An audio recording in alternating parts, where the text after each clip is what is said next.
कृष्णा हरे कृष्णा कृष्णा कृष्णा हरे हरे हरे राम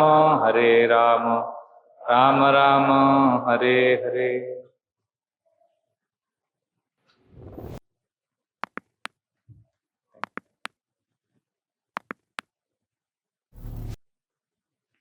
हरे कृष्णा। सभी उपस्थित भक्तों को धन्यवाद देता हूँ कि आप सब सैटरडे इस शाम के प्रोग्राम में आए हैं। इस शनिवार के सत्संग में आज मुझे कहा गया कि बुक डिस्ट्रीब्यूशन मैराथन शुरू हुआ है। दिसंबर के महीने में इस्कॉन के सारे भक्त पूरे विश्व में भगवद गीता और प्रभुपाद के पुस्तकों का वितरण करते हैं। तो इसके पीछे जो फिलॉसफी है या ये क्यों करते हैं, कैसे करते हैं, इसके बारे में थोड़ा डिस्कस करने को कहा है। तो मैं आज आप सबके बीच में 2 टॉपिक्स डिस्कस करूंगा समय को ध्यान में रखते हुए। फर्स्ट टॉपिक कि पुस्तक वितरण जो या प्रभुपाद का जो मिशन में जो प्रीचिंग करते हैं, अलग अलग लोगों को भक्त बनाते हैं ना जाके, तो ये हम क्यों करते हैं, इसके पीछे जो 3 कारण है वो हम अभी डिस्कस करेंगे। और उसके बाद अगर टाइम रहा तो विशेष रूप से जो पुस्तक वितरण है, विशेष रूप से जब हम जाके लोगों को बुक्स देते हैं प्रभुपाद का, तो वो बुक डिस्ट्रीब्यूशन करने से हमको जो 4 लाभ मिलते हैं, जो 4 चीजें हमको मिलती हैं लाइफ में, वो भी हम डिस्कस करेंगे। फिर पुस्तक वितरण कैसे करना है वो आपका हर एक का अपना अपना टेक्निक है, वो आप लोग अपना डिस्कवर कर सकते हैं, पर ये 2 टॉपिक्स पे हम डिस्कस करेंगे। ठीक है। तो फर्स्ट टॉपिक, ये जो प्रचार हम करते हैं इस्कॉन में इतना प्रीचिंग, क्योंकि लोग बोलते हैं हिंदू धर्म जो है, सनातन धर्म में हम लोग प्रचार नहीं करते, बस अपना भक्ति करो, अपना भजन करो, अपना ध्यान करो। हिंदू धर्म जो है बहुत शांति का धर्म, तो हम मानते हैं शांति का धर्म, पर श्रील प्रभुपाद ने एक नया पहलू दिखाया हमें। श्रील प्रभुपाद ने कहा कि अगर हम प्रचार करेंगे, जैसे बाकी धर्मों में संस्थाओं में लोग करते हैं ना प्रचार, अगर हम धर्म का प्रचार करेंगे भगवत गीता के ज्ञान का, तो उसमें से 3 चीजें होंगी। पहला, जो प्रभुपाद के पुस्तक हैं वो एक बहुत बड़ी बीमारी को निकालती हैं इस मानव समाज में। वो बीमारी क्या है? अज्ञान, इग्नोरेंस। क्योंकि इग्नोरेंस सब जगह फैला हुआ है, अज्ञान फैला हुआ है, लोग भ्रमित होते हैं और पीड़ित रहते हैं और दुखी रहते हैं। दुख का कारण अज्ञान है। जैसे उदाहरण के लिए, आपके घर में अगर नल खराब हो गया, ठीक है, और आपको कुछ प्लम्बिंग आता नहीं, आप गए बाथरूम में और नल को ठीक करने के लिए कुछ कुछ खोल दिया उल्टा पुल्टा, तो बाद में वो प्रॉब्लम बढ़ेगा कि कम होगा?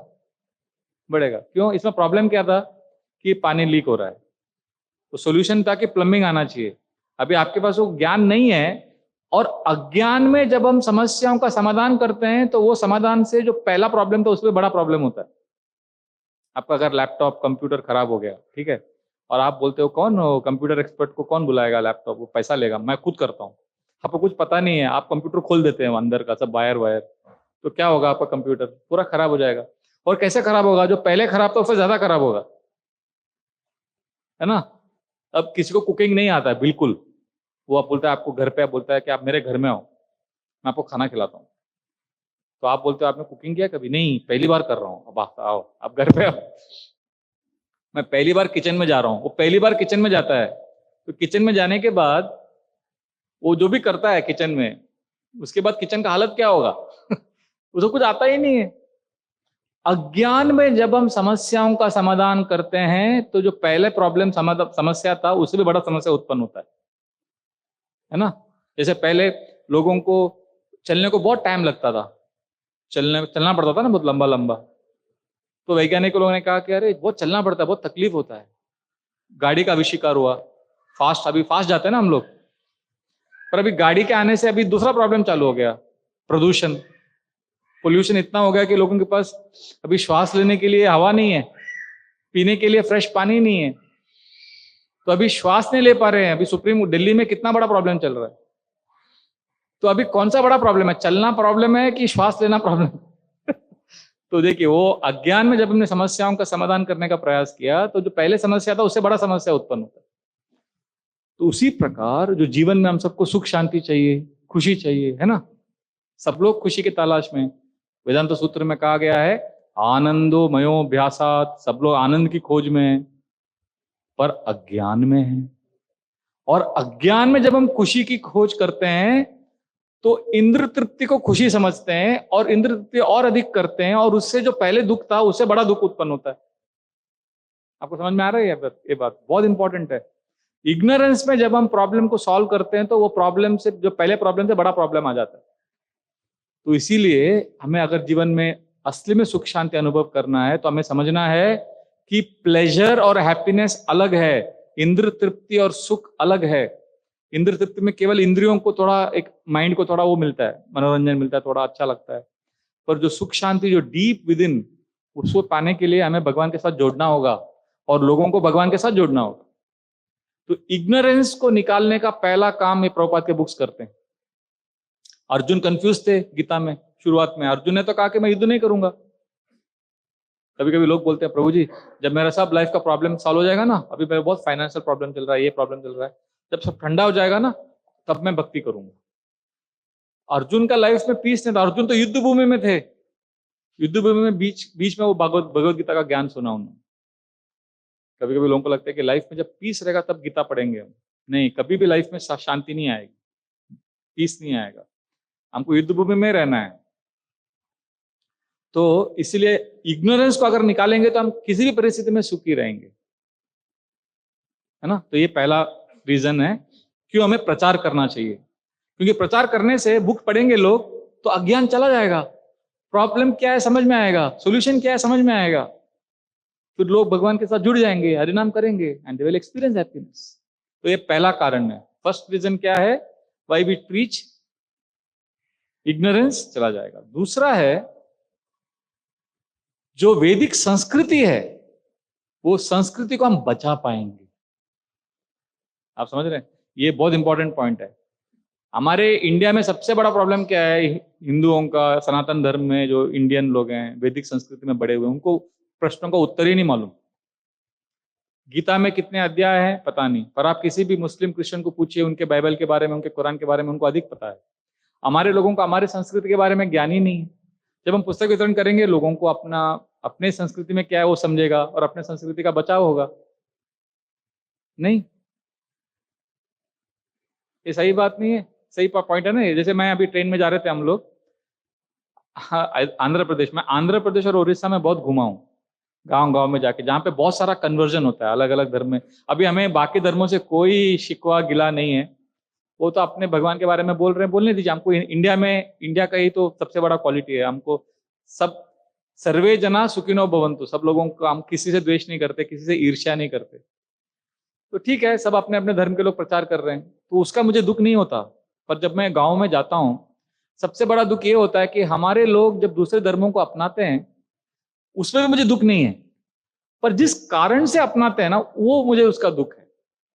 और वो कारण ये है कि इनको प्रश्नों का उत्तर नहीं पता और उनको लोग भ्रमित कर देते हैं, अलग अलग चीजें बोलते हैं और ये लोग विश्वास, उनको कन्विंस हो जाते हैं और वो लोग फिर उसको एक्सेप्ट करते हैं। जैसे हम लोग ट्रेन में जा रहे थे आंध्र प्रदेश, तो हमारे आगे वो 3 सीट होता है ना ट्रेन में, वो 3 में 6 लोग बैठे थे, सब तेलुगु लोग थे। तो उन्होंने नाम पूछा हमसे, हमने नाम बताया, उनका पूछा, तो सब हिंदू नाम ही था, पर उनके बातों से मुझे लगा कि ये लोग कन्वर्टेड लोग।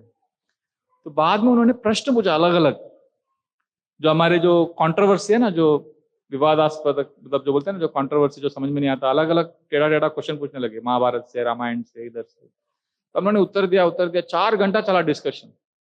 बाद में मत पता है उन्होंने क्या कहा, उन्होंने कहा हमारे डिवोटीज को, आप लोग हमारे गांव में आएंगे क्या, थोड़ा ऐसा और ज्ञान बांटेंगे।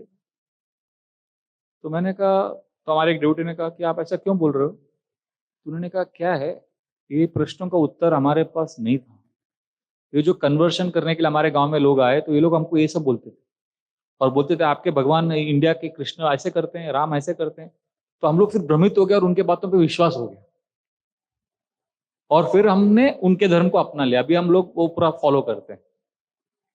पर आप अच्छा काम कर रहे हैं, ऐसा करके उन्होंने हमको अप्रिशिएट किया और कहा कि आप आइए, लोगों को बताइए। फिर हमने उनको फिर बाकी संस्थाओं के साथ जोड़ दिया। बट पॉइंट ये है कि हमारा जो कल्चर है वो जा रहा है, क्योंकि लोगों के पास आंसर नहीं है।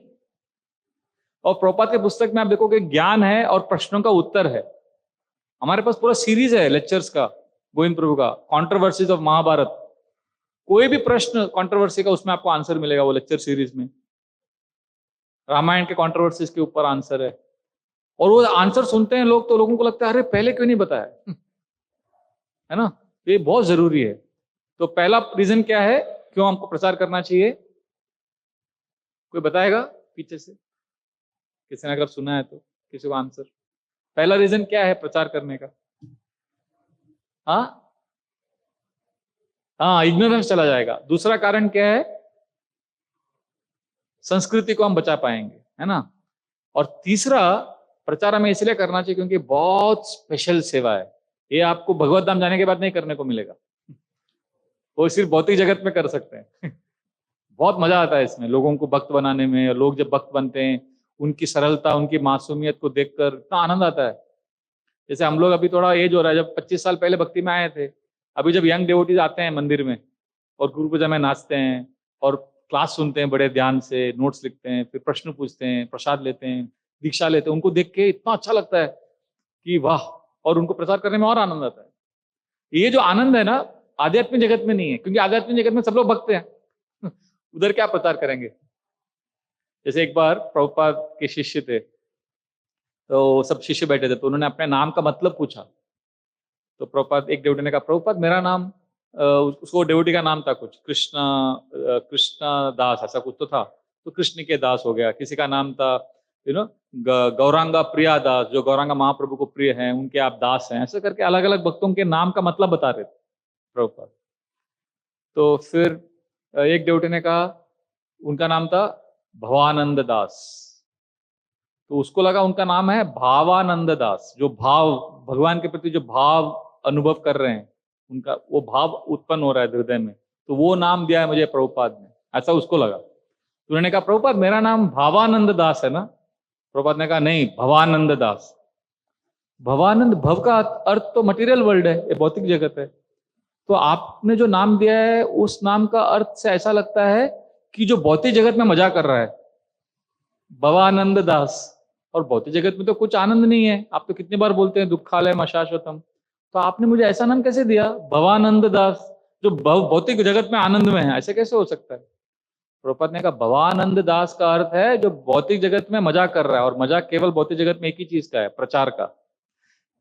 तो जो प्रचार करता है और प्रचार में आनंद ले रहा है, उसके नाम का मतलब है भवानंद दास।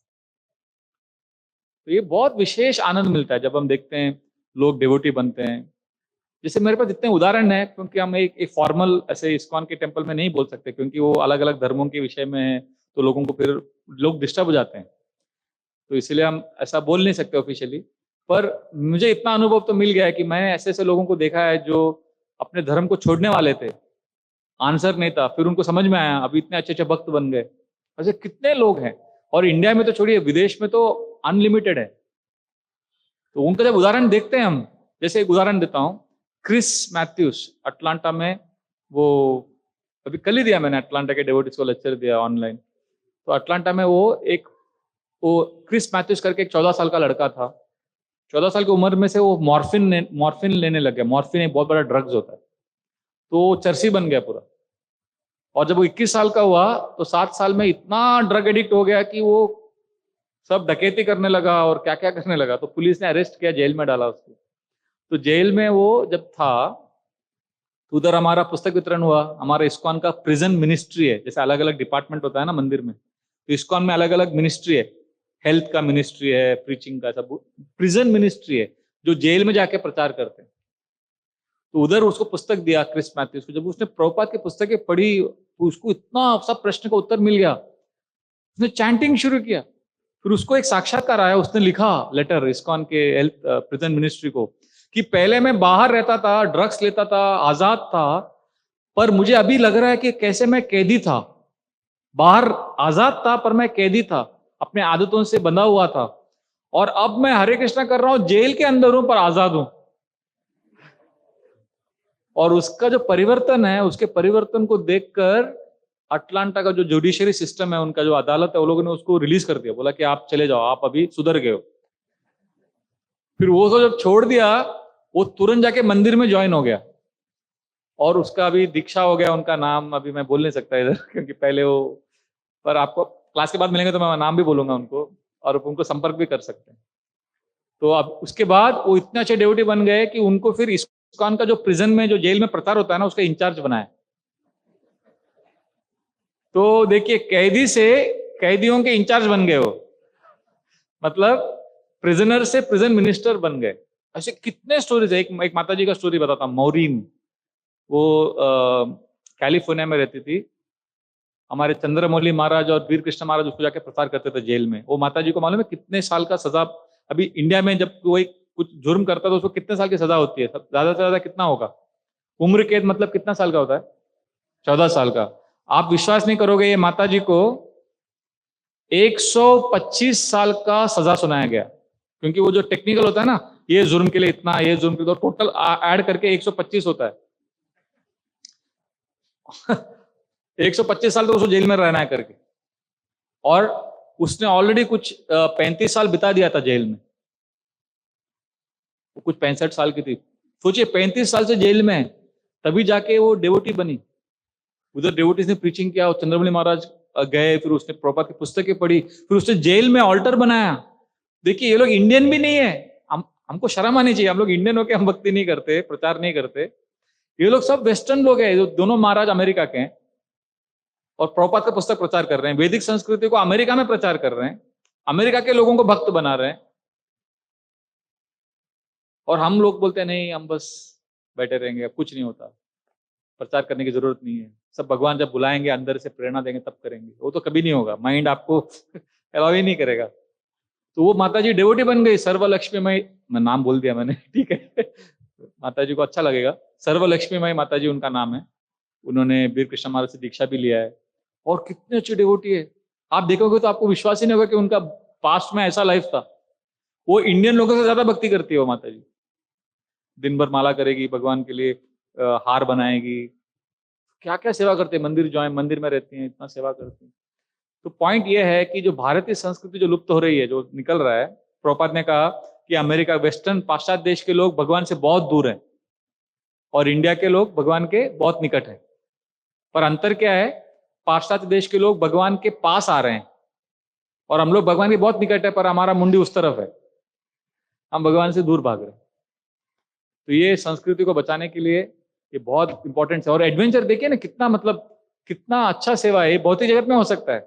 तो 3 कारण बताया हमने क्यों हमको प्रचार करना चाहिए। पहला कारण, somebody can say, पहला कारण क्या है? यस प्रभु जी, इग्नोरेंस चला जाएगा। दूसरा कारण क्या है? कल्चर को बचा सकते हैं। और तीसरा, स्पेशल सेवा है, मटेरियल वर्ल्ड में हो सकता है ना। तो इससे जब, और स्पेशल हैप्पीनेस मिलता है, स्पेशल आनंद मिलता है, हाँ, खुशी मिलता है जब हम देखते हैं कि लोग भक्त बन रहे हैं। ठीक है, इसके ऊपर बहुत स्टोरीज मिलेंगे आपको हमारे इस्कॉन के वेबसाइट्स में, डिवोटीज अलग अलग लेक्चर्स में भी बोलते रहेंगे। तो ये 3 कारण है जिसकी वजह से हमको प्रचार करना चाहिए। यार दे के तारक कृष्ण उपदेश, महाप्रभु ने कहा जिसको जिसको भी मिलोगे उनको कृष्ण के बारे में कहिए। और अभी हम डिस्कस करेंगे कि विशेष रूप से पुस्तक वितरण करने से जो 4 लाभ मिलते हैं वो क्या है। ठीक है, तो अभी ये महीने में हम लोग जाके लोगों को प्रभुपाद का बुक्स दे सकते हैं। जय श्री राधा गोविंद भगवान की जय, गौर निताय की। तो हम पुस्तक वितरण क्यों करना चाहिए? पुस्तक वितरण करने से आपको क्या 4 लाभ मिलेगा? पहला बहुत इंटरेस्टिंग है। कृष्णा कॉन्शियसनेस में आपने सुना होगा लेक्चर्स में बहुत बार, भगवान की कृपा चाहिए तो हमें एक क्वालिटी सबसे जरूरी है। अगर वो क्वालिटी रहेगा तो भी हमें भगवान की कृपा मिलेगी। वो क्वालिटी क्या है, कोई बता सकता है? अगर आपके हमारे अंदर एक गुण आएगा, अगर हम वो गुण को अगर डेवलप करेंगे तो 100% भगवान हमसे प्रसन्न होंगे। तो वो क्वालिटी क्या है जो हमें हार्ट में लाना है? ह्यूमिलिटी। किसने कहा? हाँ, ह्यूमिलिटी मतलब नम्रता। जब हम नम्रता को डेवलप करेंगे, ह्यूमिलिटी डेवलप करेंगे हृदय में, तो भगवान हमसे खुश होंगे। और ये ह्यूमिलिटी कैसे आएगा, ये नम्रता कैसे आता है हृदय में? कोई वो फल है क्या पेड़ में है, जाके उसको उठाओ और खा लो? नम्रता ऐसे नहीं आता। नम्रता कब आता है? जब हम जाते हैं बाहर प्रचार करते हैं और लोग हमको कभी कभी इंसल्ट करते हैं, और हमें बुरा लगता है, फिर भी उसको सहन करना पड़ता है। फिर जब आते हैं वापस घर में, आप देखोगे आपके दिल में इतना सुकून और आनंद का अनुभव होगा, क्योंकि आपने भगवान के लिए किया ये। जैसे हमारे एक बहुत बड़े डिवोटी हैं बॉम्बे में, बहुत बड़ा बिजनेस था, अभी बहुत बड़े तेलुगु इंडस्ट्री में बहुत बड़े हीरो बन गए हैं वो, उनका मूवीज बहुत सारा आ गया है। अभी नाम बोलूंगा तो आप जाके यूट्यूब में चेक करोगे फिर घर जाके। दीक्षित भक्त है हमारे बॉम्बे के कांग्रेगेशन के, या तो इधर ही चेक करोगे कुछ लोग तो। आजकल यूट्यूब का जमाना है, सब इंटरनेट में तो सब मिल जाता है। तो राधिकापति प्रभु दीक्षित नाम है उनका। तो जब वो डिवोटी बन रहे थे, उनका अच्छा होटल का, बहुत सारा होटल है बॉम्बे में, बिजनेस है, तो वो जाके वो लोग रेलवे स्टेशन में टेबल लगा के पुस्तक वितरण करते थे दिसंबर के महीने में। तो उनके जो सोसाइटी के लोग या कॉलोनी में तक बाकी तो बात फैल गया कि ऐसे ये लोग कर रहे हैं। तो कितने लोगों का उनको फोन आया, घर में लोग मिलने आए, आपको सब ठीक है ना, पैसे का जरूरत है क्या, कुछ आपका फाइनेंस कुछ हो गया क्या। तो लोगों को तो वो ह्यूमिलिटी लगता है ना कि ऐसा जाके बाहर एक तरह से भीख मांगने जैसा हो गया। पर जब उसमें जो आनंद मिलता है, जैसे मुझे याद है मैं जब पुस्तक वितरण करता था, तो मैं और एक डिवोटी एक कंपनी में, तभी ना बिल्डिंगों में सिक्योरिटी नहीं होता था 1998 में 99 में, क्योंकि आतंकवाद इतना हुआ नहीं था, तो बिल्डिंगों में कोई भी बिल्डिंग में आप जा सकते थे, ऐसा था। तो नैरिमन पॉइंट में बॉम्बे में बहुत सारे ऑफिसेस थे, और कोई भी बिल्डिंग के बाहर सिक्योरिटी होता भी था तो वो लोग बस कोई ऐसा रोकता नहीं था हमको, हम लोग घुस जाते थे। सेंट्रल बैंक ऑफ इंडिया के हेडक्वार्टर्स में चले गए, तो उधर जाके पुस्तक बांटा। तो एक जगह पे हमको बिरला का कोई कंपनी था, उसने बोला अरे आप साधु लोग हैं, शिक्षित है, और हम लोग क्या जानबूझ के थोड़ा इंग्लिश में बोलते थे, थोड़ा इंप्रेस करने के लिए। तो अरे आप एजुकेटेड है, साधु है, ऐसे कैसे। तो फिर हमको बुलाया अंदर ऑफिस में, और ऐसा दूध पिलाया और बादाम वादाम के साथ, और ऐसा गिफ्ट दिया, पैर छुआ, बहुत सत्कार, आदर सत्कार किया। तो मेरे को, और मैं और राधा वल्लभ प्रभु, हमको अच्छा लगा। अरे नीचे आए, नीचे वो सिक्योरिटी गार्ड, वो पता नहीं वो क्या हो गया, इतना हमको गाली दिया, और वो डंडे से हमको पीछा किया, उसने हमको मारने के लिए आया वो। एक घंटे में 2 विपरीत घटनाएं हुई हमारे साथ। वो यादगार था, मतलब स्तुति मिलता है और लोग ऐसा अपमान भी करते हैं। तो प्रचार में जो अपमान जब से आता है ना, वो बाद में हमको उससे बहुत कृष्णा कॉन्शियसनेस हो जाता है हमारे हार्ट में, वी बिकम कृष्णा कॉन्शियस, क्योंकि हमने नम्रता को प्रैक्टिकली फॉलो किया ना। एक होता है नम्र रहो, नम्र, हमको लगता है कि नम्रता जो है, नम्रता का ना बहुत गलत अंडरस्टैंडिंग है इंडिया में। लोगों को लगता है नम्रता मतलब, ह्यूमिलिटी मतलब ऐसे बॉडी को ऐसा करने का, और आंखों में एकदम ऐसा और आवाज में ऐसा हमेशा प्रभु जी हरे कृष्णा। कोई ऐसा करता तो हमको लगता कि कितना नम्र है। जरूरी नहीं है, मैंने देखा कुछ डिवोटीज ऐसे एकदम रफ एंड टफ हमारे मंदिर में है कुछ डिवोटीज, और इतने नम्र है, क्योंकि जो भी सेवा वो करते हैं बड़े प्यार से करते हैं। बाहर से आपको लगेगा कि खड़ूस है, खड़ूस नहीं है। जैसे एक डिवोटी है एकदम ऐसा करता, हमेशा ऐसा रहता, कभी मुस्कुराता नहीं है, कभी मेरे को कभी तारीफ नहीं किया उसने कभी मेरा। पर जब मेरे पिताजी की मृत्यु हुई थी और मैं घर पे था, मम्मी का सेवा कर रहा था, वो रोज मुझे फोन करता था सुबह शाम, और ऐसा नहीं कि प्यार से बात करता था, क्या है, कैसे है प्रभु जी, ठीक है घर, हाँ कुछ चाहिए, हाँ ठीक है, आप ख्याल रखो, मैं बाद में फोन करता हूँ। फिर वापस शाम को फोन करेगा। एक बार भी प्यार व्यक्त नहीं किया ऐसा मुस्कुरा के, पर वो उसके हृदय में प्यार है कि नहीं, कोई ऐसा फोन क्यों करेगा दिन में 2 बार। तो लोगों का जो नम्रता का अंडरस्टैंडिंग, और हमारे एक प्रभु जी तो ऐसे भी थे जो मंदिर में आए थे, हमेशा ऐसे रहते थे, और ज्वाइन किया था उन्होंने मंदिर, हमको लगा कितना अच्छा नम्र डिवोटी, सब सेवा करेंगे, और कुछ भी सेवा नहीं करते। वो फ्रस्ट्रेट होकर बलदेव प्रभु ने बोला चलो प्रभु जी आप कम से कम एक छोटा सा सेवा करो, जो जाके उधर चरणामृत बांटो, बस उतना सेवा करो। नहीं मैं नहीं करूंगा। तो नम्रता के ऊपर लेक्चर देना आसान है, नम्रता का प्रदर्शन करना भी आसान है, पर नम्रता को जो एक्सपीरियंस करना है ना, एक्सपीरियंस करना तो पुस्तक वितरण कीजिए। पहले शर्म आएगा आपको, तो डर भी लगेगा, पर जब आपको जो खुशी मिलेगी ना हार्ट में, फिर आपको लगेगा अरे ये बहुत अच्छा है, ये करना चाहिए। तो नम्रता, ह्यूमिलिटी फर्स्ट बेनिफिट। फिर ह्यूमिलिटी मिल गया तो फिर क्या मिलेगा, कृष्ण मिलेंगे। कृष्ण को प्राप्त करना है तो ह्यूमिलिटी चाहिए, और ह्यूमिलिटी चाहिए तो पुस्तक वितरण करके देखिए, तुरंत ह्यूमिलिटी गारंटीड। क्योंकि लोग आपको सम्मान नहीं करेंगे, लोग आपको, कुछ लोग का सम्मान करेंगे पर अधिकांश लोग नहीं लेंगे बुक। जब बुक नहीं, आपको देखते भी नहीं ना, कितना दुख होता है। मतलब आप पूरा प्रिपेयर करके जा रहे हो, पुस्तक दे रहे हो, वो आपको देखता भी नहीं है, मतलब आज से चला जाता है वो, कितना दुख होता है।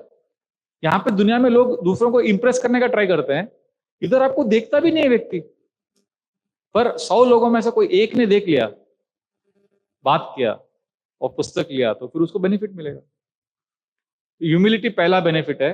दूसरा है एडवेंचर। एडवेंचर मतलब हिंदी में क्या बोलते हैं पता नहीं, साहस, एडवेंचर। उसमें जो मजा आता है ना, जैसे पहले जमाने में लोग अलग अलग जगह पे जाते थे, जैसे जो एडवेंचर मतलब आपको पता नहीं भी क्या होने वाला है और उसमें जो एक्साइटमेंट होता है ना, अभी सब आपको मालूम है लाइफ में, अभी सुबह उठ रहे हैं, इतने बजे उठ रहे हैं, अभी इतने बजे स्नान करेंगे, एक्सरसाइज करेंगे, खाना खाएंगे, ऑफिस जाएंगे, सब आपका पूरा फिक्स है। वो बोरिंग होता है कि नहीं? पूरा जिंदगी बोरिंग हो जाता है। पर पुस्तक वितरण ऐसा है, आपको आगे पता नहीं कौन मिलने वाला है, क्या होने वाला है। उसमें जो एडवेंचर है, उसमें जो एक्साइटमेंट है ना, उसमें जो खुशी मिलती है, वो उसके सामने सब फीका पड़ जाता है।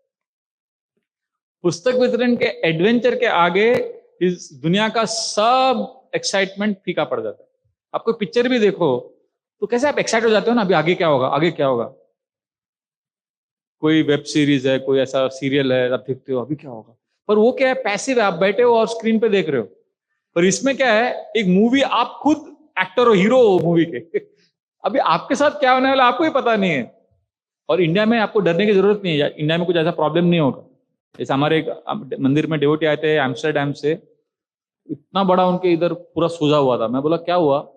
बोला मैं पुस्तक वितरण कर रहा था तो एक आदमी ने देखा पुस्तक और सीधा मेरे मुंह पे मुक्का मारा 3 बार, तो उसकी वजह से हुआ है। बोला ऐसा भी होता है?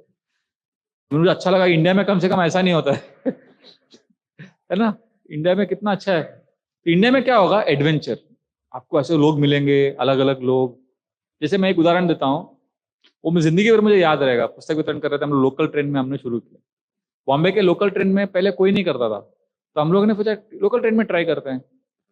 तो लोकल ट्रेन में जाने लगे हम लोग, तो ऐसा अनाउंस करते थे, अनाउंस करके फिर पुस्तक दिखाते थे, फिर स्टेशन आता तो उतर जाते थे, फिर अगले डब्बे में चढ़ जाते थे।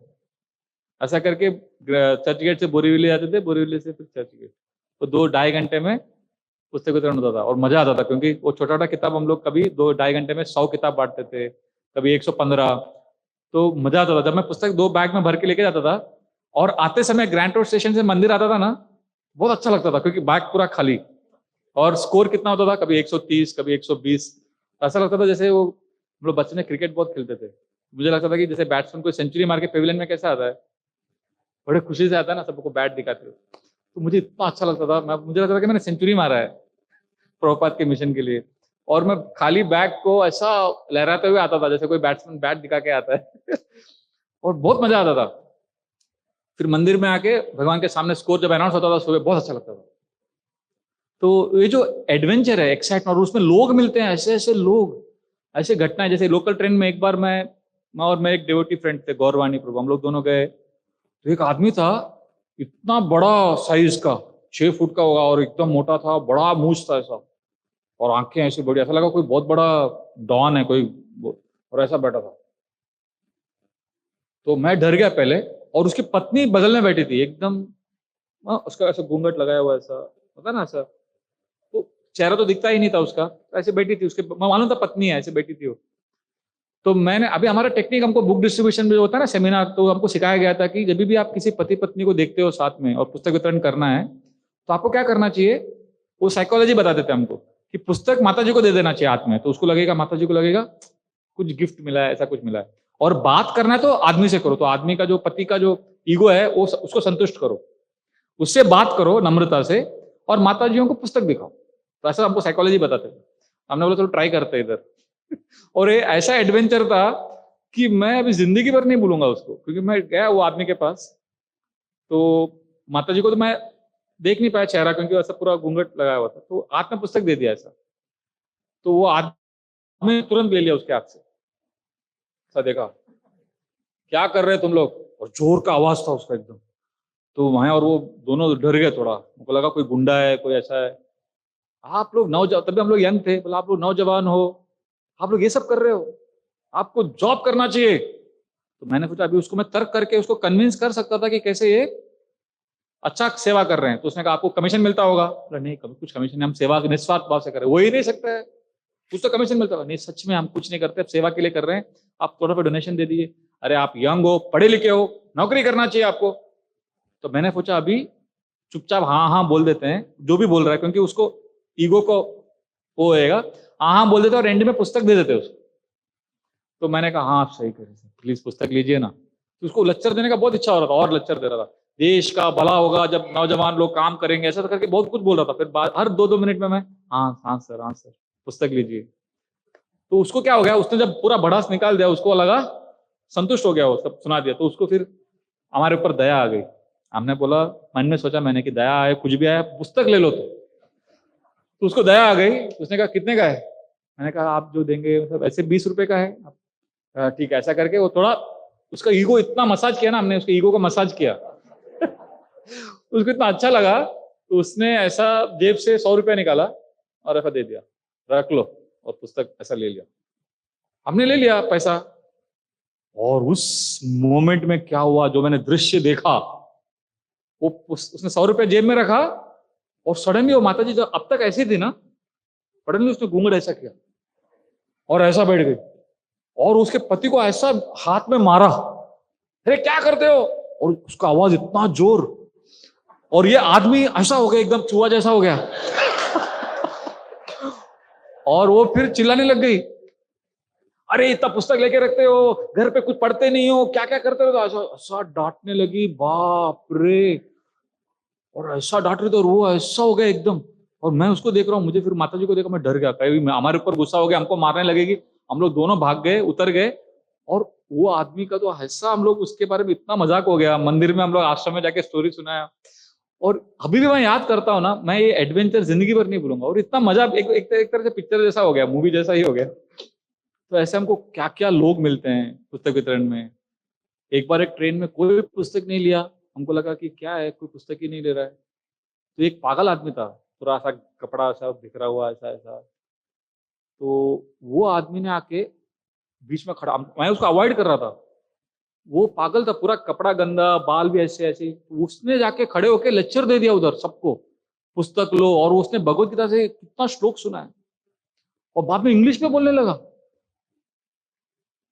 और मैं उसको फिर बाद में मैं जानबूझ के रुका, जब वो ट्रेन वीटी में उतर गया तो मैंने उससे फिर बात किया, आप कौन है? वो कोई तो बैंक में बहुत बड़ा मैनेजर था, वो अभी पागल हो गया है, क्या क्या स्टोरी बता रहा था उसको। ये जो एडवेंचर है लाइफ का, ये आपको कहाँ देखने को मिलेगा? आपका जो रोज की जिंदगी है, वही ऑफिस, वही घर, वही रिश्ते, वही कुछ अलग हटके आप करोगे तो आपको एक एडवेंचर मिलेगा, आपको जिंदगी भर ये यादें जो रहेंगी ना आपको। अभी हम लोग बहुत बार जा नहीं पाते एज के बाद, या कुछ प्रॉब्लम्स होता है, पर वो यादों से बहुत अच्छा लगता है। तो ये एडवेंचर, पहला क्या था बेनिफिट पुस्तक वितरण से? ह्यूमिलिटी मिलेगा। दूसरा एडवेंचर। तीसरा जो है ना, साक्षात्कार मिलेगा। साक्षात्कार जो हम बोलते हैं ना, रियलाइजेशन। भक्ति में बोलते हैं कि नॉलेज इंपॉर्टेंट, इंफॉर्मेशन इंपॉर्टेंट नहीं है, इंफॉर्मेशन से ज्यादा, ज्ञान से ज्यादा विज्ञान है ना, रियलाइजेशन जरूरी है ना। तो साक्षात्कार मिलता है। जैसे हम बोलते हैं कि मटेरियल वर्ल्ड में सब दुखी हैं, ऐसा बोलते हैं ना हम लोग लेक्चर में, तो सुनते हैं, जाके लोगों का दुख देखते हैं पुस्तक वितरण में, तो वो जो नॉलेज अंदर घुस जाता है। प्रचार करते समय जो भी आपने सुना है, जब लोगों से इंटरेक्ट करते हैं, शास्त्र में जो जो सुना है वो सब आपको रियलाइजेशन मिल जाता है। जैसे हम बोलते हैं कृष्णा ऑल अट्रैक्टिव, सुना है ना कि कृष्णा सबको आकर्षक है। हम बोलते हैं ऐसा कैसे है कृष्णा ऑल अट्रैक्टिव? ऐसे तो नहीं हो सकता। कितने लोग हैं जो कृष्ण को नहीं अट्रैक्ट होते हैं? बस ऐसा सुना होगा आपने, माइंड में डाउट आया होगा। पर मेरे माइंड में डाउट कभी नहीं आता, क्योंकि मैंने पुस्तक वितरण में ऐसे ऐसे केस देखा है, मुझे लगा कि कभी ये अट्रैक्ट नहीं होंगे, वो लोग कृष्ण से आकर्षित हुए। मुझे तो अभी कन्विंस हो गया, वो रियलाइजेशन आ गया ना एक तरह से। एक बार पुलिस स्टेशन में हम लोग, पुलिस स्टेशन का पुस्तक वितरण बहुत इजी होता है, उनका परेड होता है सुबह, वो परेड के समय जाने का, फिर उनका अनाउंसमेंट के बाद पुस्तक देने का पुलिस वाले लेते हैं ऐसा।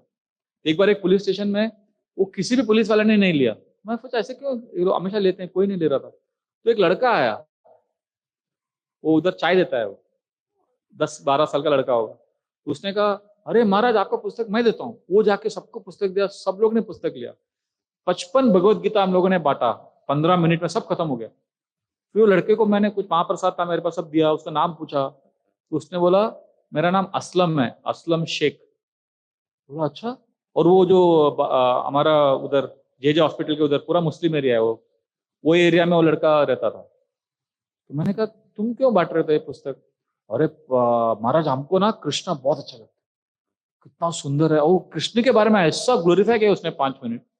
वो 12 साल का लड़का है। तो ये पुस्तक मेरे को बहुत अच्छा लगता है, मेरे को तो आता नहीं है सब इंग्लिश में मराठी में को पढ़ना को नहीं आता है, और पर कृष्णा मेरे को बहुत अच्छा लगता है। ऐसा करके उसने आपको, मेरा और गौर हरि प्रभु थे, इतना उसने मतलब एक इनोसेंस जो अट्रैक्शन है वो बताया उसने। तब मुझे समझ में आया कैसे प्रभुपाद बोलते थे कोई भी मजहब का हो, कोई भी जाति का हो, कृष्णा विल अट्रैक्ट। और अमेरिका में तो हम लोग गए नहीं थे उस समय तक, तो हमको पता नहीं था कि वेस्ट में लोग कैसे अट्रैक्ट होते हैं। पर इंडिया में जब हम देखते हैं दूसरे धर्म के लोग जब अपनाते हैं और कृष्ण के प्रति उनका जो नेचुरल अट्रैक्शन जब आता है वो देखकर बहुत विश्वास बढ़ता है। वैसे रियलाइजेशंस बहुत मिलेंगे आपको पुस्तक वितरण में। एक बार तो एक आदमी मेरा पीछा कर रहा था, मतलब मुझे लगा कि वो कुछ होगा, गुंडा होगा या कोई होमोसेक्सुअल होगा, क्या क्या क्या अलग अलग प्रकार के लोग होते हैं। वो जहाँ पे मैं ट्रेन में जहाँ पे भी जा रहा था मैं उसको देख रहा था। मैं ऐसे अनाउंसमेंट किया, पुस्तक दिखा, वो आदमी को देखा। फिर अगले डब्बे में गया, अनाउंसमेंट कर, उधर भी बैठा है। तो मतलब इसे ये एडवेंचर कभी कभी ऐसा मतलब डरावना था एक तरह से। फिर अगले ट्रेन में गया, मैंने क्या किया, जोगेश्वरी आता है, जोगेश्वरी में दोनों साइड में प्लेटफॉर्म होता है, तो मैं जानबूझ के इधर उतरा, फिर दूसरे डब्बे में जाके, पीछे वाले डब्बे में जाके यहाँ पे उतर गया। तो फिर ट्रेन चला गया, मुझे लगा कि उसको मैंने चकमा दे दिया, अभी वो मेरा पीछा नहीं करेगा। फिर मैं दूसरा प्लेटफॉर्म चढ़ के वहां से ट्रेन लिया, और उधर में अंदर गया डब्बे में, उधर भी था वो, थोड़ा सा दाढ़ी था और एकदम गोरा सा था, अभी तक उसका चेहरा मुझे याद है। तो मैंने कहा कि अरे क्या पीछा कर रहा है। फिर जाके मैं चुपचाप, मैंने सोचा अभी मैं अवॉइड करता हूँ, जाके कोई तो एक बेंच होता है रेलवे स्टेशन में, प्लेटफॉर्म है, वो बेंच में बैठ गया मैं चुपचाप। देखा आसपास किधर भी नहीं है, मैं बेंच में बैठ गया। फिर थोड़ा प्राणायाम किया ऐसा, और आंख खोला तो देखा मेरे बगल में बैठे। और जो उसने बातें कही उसके बाद, वो ऐसा रियलाइजेशन मुझे आया, साक्षात्कार। उसने कहा सॉरी, आपको मैं ऐसा पीछा कर रहा था 1 घंटे से, पर क्या है ना, आप इतने खुश दिख रहे थे, आपका एक तिलक लगाया, ये सब देख के मुझे मतलब खुशी है क्या? तो जब उसने ऐसा कहा, मैंने कहा आप ऐसे क्यों पूछ रहे हो? नहीं, मेरे पास सब कुछ है पर खुशी नहीं है। तो आपके पास क्या है? उसने कहा मेरे पास 5 वो है बार, मैं उसका ओनर हूँ, 5 बार का ओनर हूँ। दिन में खाली बोतल, जो खाली बोतल है वो बेच के मैं दिन में 10 लाख रुपए कमाता हूँ। खाली बोतल, शराब का नहीं, वो जो खाली बोतल बेच के मेरा 10 लाख रुपए आमदनी दिन का होता है। तो अभी मैं आपको क्या बोलूं, मेरे पास सब कुछ है पर मैं खुश नहीं हूं। पर आपको देखा तो मैं आपके पीछा कर रहा था, और रोने लग गया उधर ही। फिर मैंने कहा आज पूरा पुस्तक वितरण कम करते हैं, उससे थोड़ा बात करते हैं। तो इतना रियलाइजेशन मिला उस दिन, क्योंकि वो प्रैक्टिकल हो गया ना। आप प्रचार कर रहे हो, लोगों को मिल रहे हो, फिर उसने गीता, अरे हरिनाम सुना, फिर जपा शुरू किया। तो ये जो पॉइंट, ये रियलाइजेशन आपको मिलता है प्रचार में। ये तीसरा बेनिफिट पुस्तक वितरण का। पहला बेनिफिट क्या है? ह्यूमिलिटी। दूसरा एडवेंचर। तीसरा साक्षात्कार, रियलाइजेशन। चौथा मोस्ट इंपॉर्टेंट, पहला जो मैंने पहला पूरा क्लास आपको याद नहीं रहा चलेगा, ये लास्ट वाला पॉइंट याद रखिए। मैंने पहले बताया ना 3 चीज क्यों हमको प्रचार करना चाहिए, वो भी भूल गए तो चलेगा। ये लास्ट वाला मोस्ट इंपॉर्टेंट है, डिपेंडेंस ऑन कृष्णा। कृष्णा में जो निर्भरता है हमारे, जो कृष्णा की जो डिपेंडेंस है, वो आपको पुस्तक वितरण जैसा कोई भी सेवा में नहीं मिलेगा। क्योंकि आपको एक्चुअली कृष्ण के साथ आपका संबंध अच्छा हो जाएगा, क्योंकि आप कृष्ण के ऊपर डिपेंड हो जाओगे। कृष्ण आप प्लीज हेल्प। जैसे एक सिंपल उदाहरण देता हूं, आप इसको पुस्तक दे रहे हो, ठीक है, किसी के हाथ में पुस्तक दिया, वो देखता है, वो 5 मिनट देखता है, फिर क्या करता है, वो वापस दे देता है। तो वो 5 मिनट में जब वो पुस्तक देख रहा है तो आप क्या करते हो? आप उसके सामने खड़े हो, और आप क्या बोल, एक्सीडेंट ऐसा लग रहा है कि आप खड़े हो, देख रहे हो, उसको समझा रहे हो, पर अंदर से आप बोल रहे हो कृष्णा, आप उसके हार्ट में हो, परमात्मा के रूप में, उसको कन्विंस करो लेने के लिए, ले लो पुस्तक, ले लो, ले लो, ले लो, ले लो पुस्तक, ले। और वो नहीं लेता है, फिर आपको दुख होता है। फिर आप दूसरे आदमी को दिखाते हो, तो कोई, कुछ लोग लेते हैं, कुछ लोग नहीं लेते हैं, पर आप कॉन्स्टेंटली प्रे कर रहे हो ना कि पुस्तक लेना चाहिए, लेना चाहिए, अरे ले लो, ले लो, मेरा स्कोर बढ़ेगा, ले लो, ले लो। कुछ लोग लेते हैं, कुछ लोग नहीं लेते हैं। पर आपने जो 2 घंटा पुस्तक वितरण किया, आपने कृष्ण को कितना स्मरण किया? और जपा करते समय कितने बार हम लोग सोते रहते हैं, कृष्ण के इतना स्मरण नहीं कर पाते, क्योंकि वो एक्शन नहीं रहता ना उसमें। हमको लगता है कि हमको एक्शन करना है।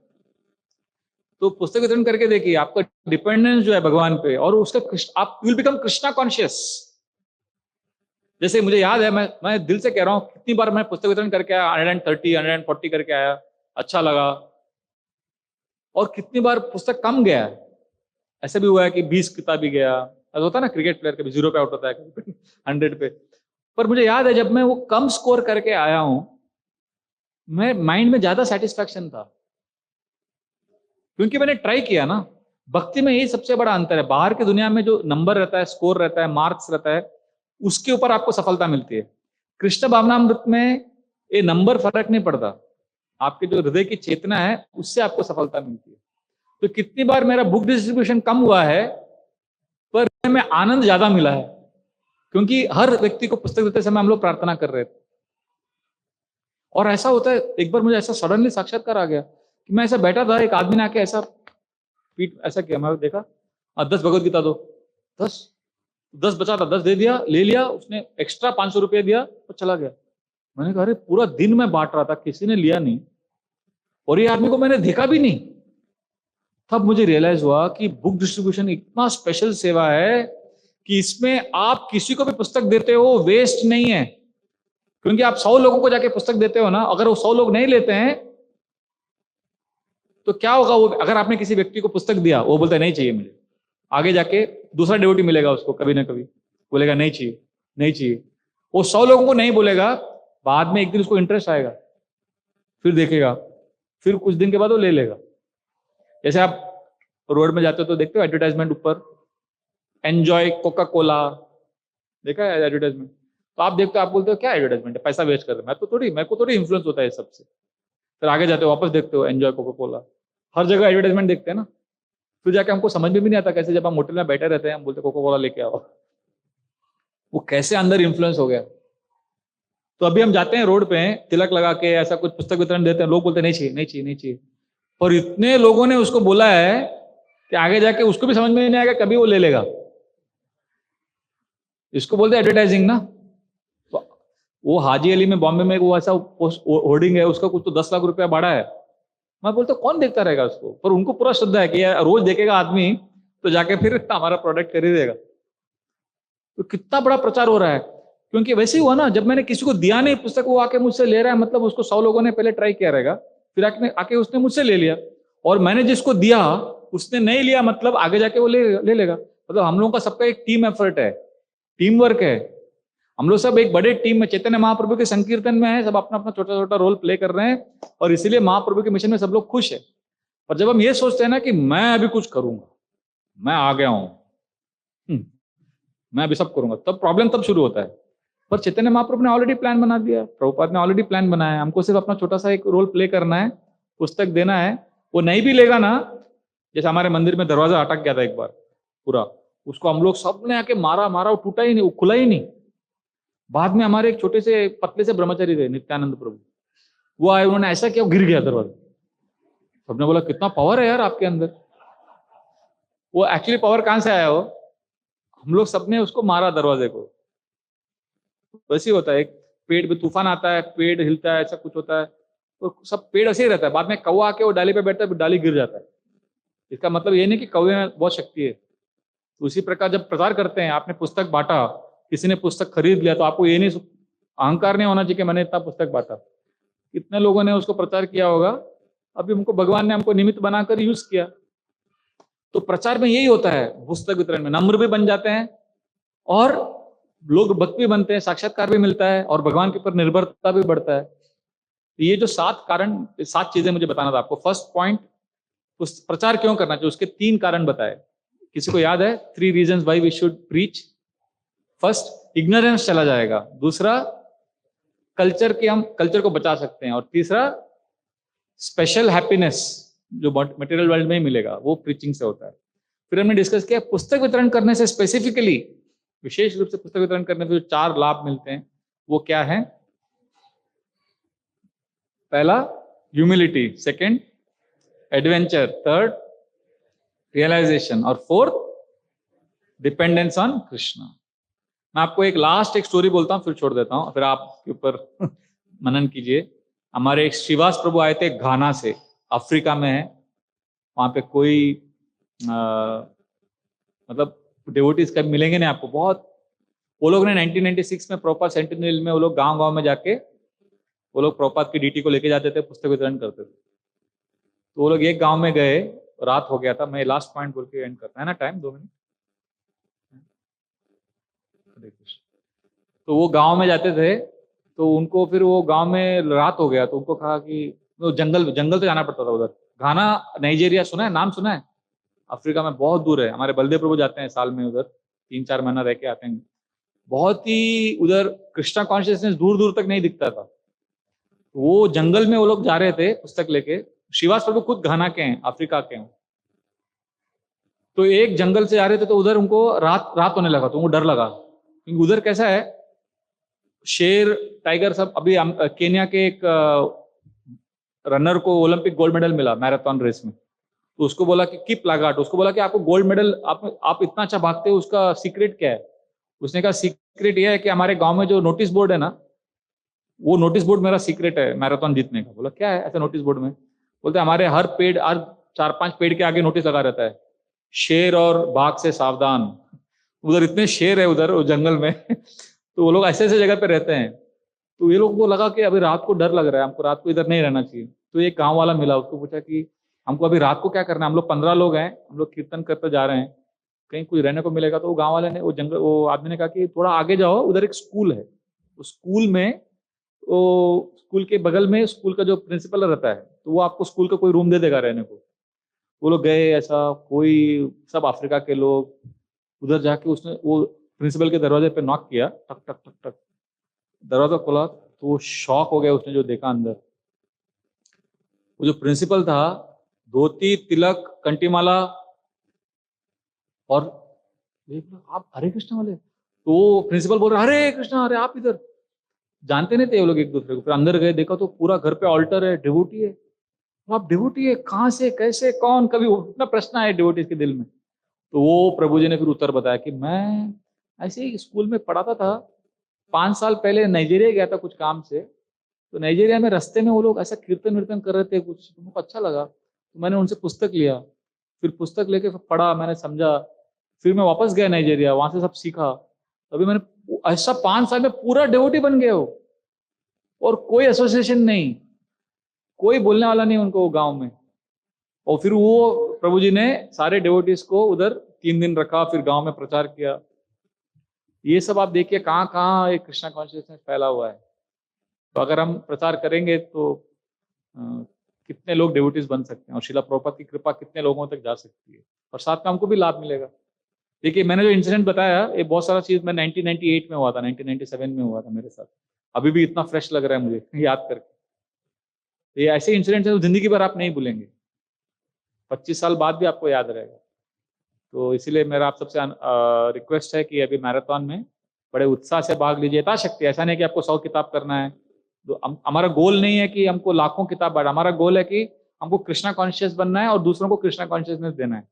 और कृष्णा कॉन्शियसनेस में कैसा है, आप 100 किताब बांटोगे, कोई 2 किताब बांटेगा, तो दोनों को भगवान एक ही दृष्टि से देखते हैं। भगवान के सामने हम नंबर, हम लोग कुछ ऐसा मटेरियल, भौतिक हमारा गोल नहीं है। हमारा गोल है भगवान को संतुष्ट करना, श्रीला प्रभुपाद को संतुष्ट करना।